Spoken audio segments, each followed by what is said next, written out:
Good evening guys. Gagawa tayo ng ubi halaya guys.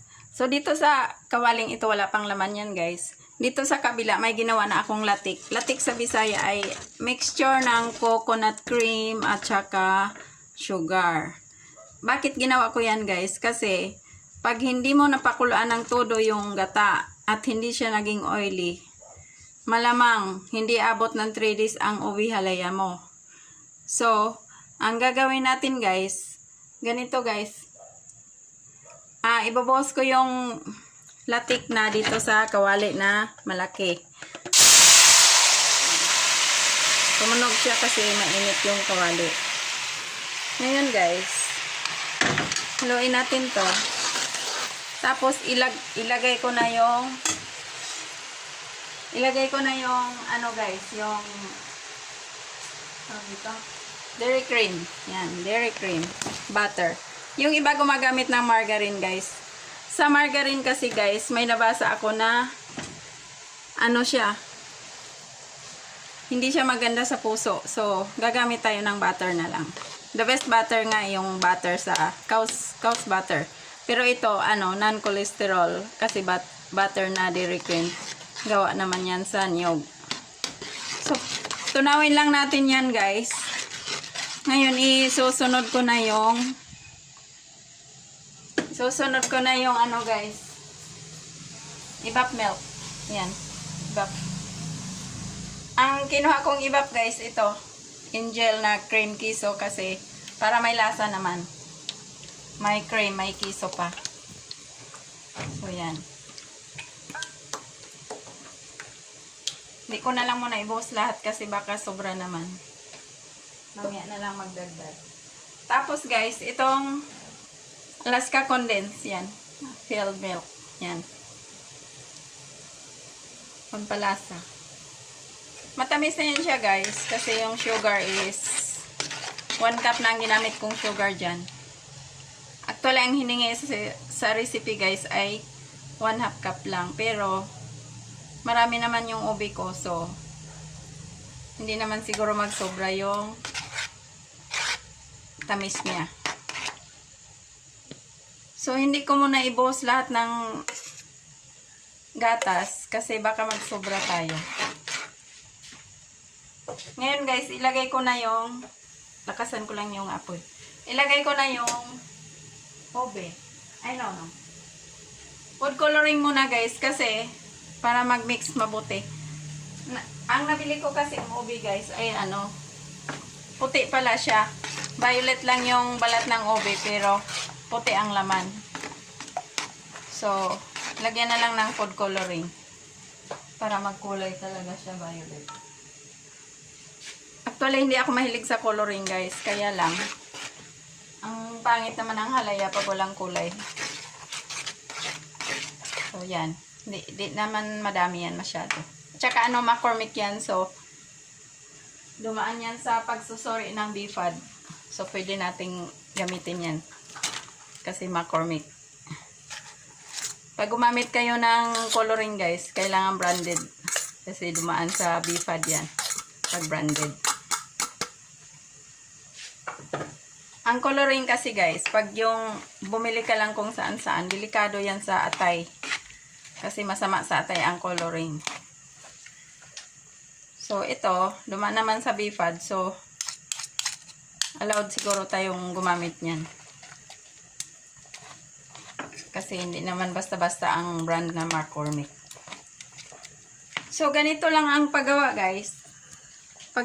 Ang halo-halo lang tayo. Yung ube pala,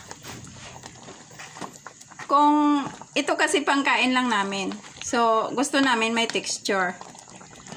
Pero, kung gusto mong pambenta, idadaan mo siya sa food processor.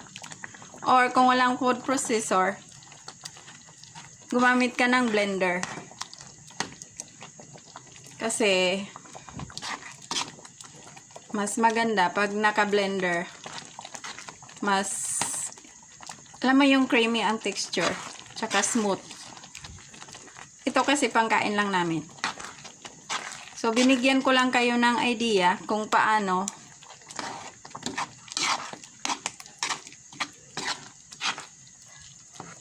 So, imimix ko lang siya hanggang sa lumapot talaga siya ng todo, guys. At tikman natin kung ano ng lasa niya.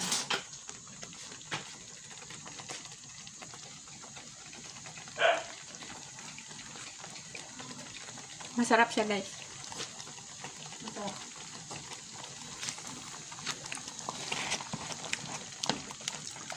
Hindi siya masyadong matamis.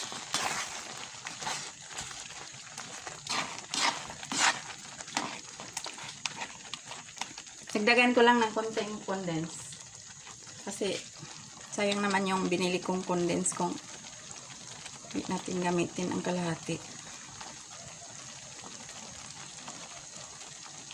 Pero yung pagtimpla, guys, it's up to you kung i-omit nyo ang sugar o condensed milk na lang itimpla nyo. Nasa sa inyo yan.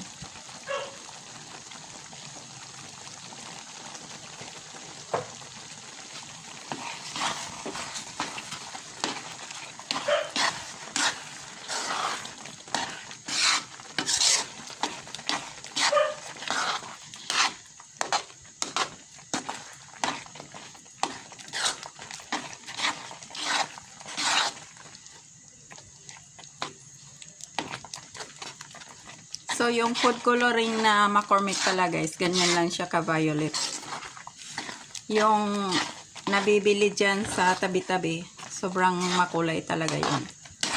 So, I recommend, gumamit na lang kayo ng McCormick para safe sa kalusugan.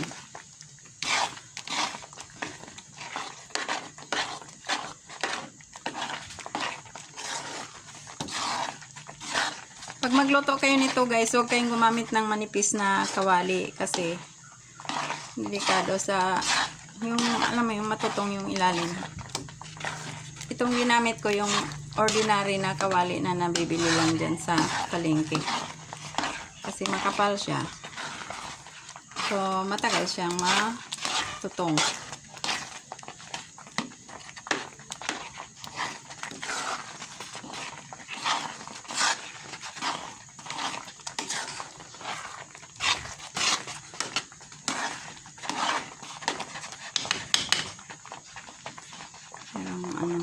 Galing sa brown sugar.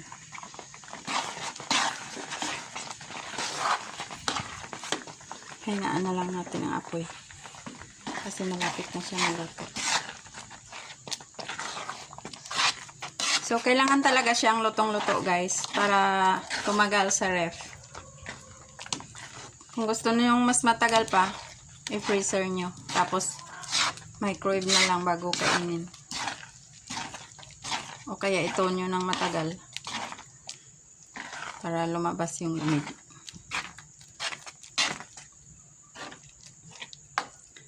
So, okay na yung lapot nito, guys. Palamigin na lang ganito. Tapos, lilipat sa refrigerator ay sa molder.